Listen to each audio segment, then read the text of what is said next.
ലോകകപ്പിന് ദിവസങ്ങൾ മാത്രം ശേഷിക്കെ ടീമുകളെ വലയ്ക്കുന്നത് താരങ്ങളുടെ പരിക്കാണ്. പ്രധാന താരങ്ങളുടെ പരിക്ക് ആരാധകരെയും ആശങ്കയിലാക്കുന്നുണ്ട്. പരിക്കുമാറി താരങ്ങൾ കളിക്കളത്തിൽ വിസ്മയം തീർക്കുമെന്ന പ്രതീക്ഷയിലാണ് ഫുട്ബോൾ പ്രേമികൾ. ഖത്തറിൽ വിശ്വകിരീടമുയർത്തി 4 വർഷത്തിനിപ്പുറം യുഎസിൽ കിരീടം നിലനിർത്താനെത്തുന്ന സ്കലോണിയുടെ അർജന്റീനയെ വലയ്ക്കുന്നത് 1/2 ഡസനോളം താരങ്ങളുടെ പരിക്കാണ്.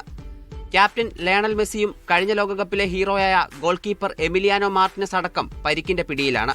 മെസ്സിയുടെ ഇടങ്കാലിന്റെ പിൻഭാഗത്തേറ്റ പരിക്കിന്റെ യഥാർത്ഥ വിവരങ്ങൾ പുറത്തു വന്നിട്ടില്ലെങ്കിലും ഗുരുതരമല്ലെന്നാണ് സൂചന. വലത് കൈയുടെ വിരലിനേറ്റ പരിക്കാണ് മാർട്ടിനസിനെ വലയ്ക്കുന്നത്. ഡിഫൻഡർ ക്രിസ്റ്റ്യൻ റൊമേറോയാണ് പരിക്കേറ്റ മറ്റൊരു താരം.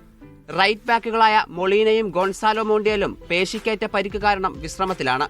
പരിക്ക് മൂലം നിക്കോ പാസിന് സീരിയയിലെ അവസാന മത്സരങ്ങൾ കളിക്കാനായിട്ടില്ല.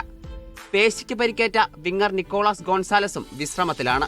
ബ്രസീൽ സൂപ്പർ താരം നെയ്മർ ജൂനിയറിനും ലോകകപ്പിലെ ആദ്യ മത്സരങ്ങൾ നഷ്ടമാവും. ഹാംസ്ട്രിങ്ങിന് പരിക്കേറ്റ സ്പാനിഷ് മിഡ്ഫീൽഡർ ലെമിൻ യമാൽ കേപ്പ് വെർഡെക്കെതിരായ ആദ്യ മത്സരത്തിൽ കളിച്ചേക്കില്ലെന്നാണ് സൂചന.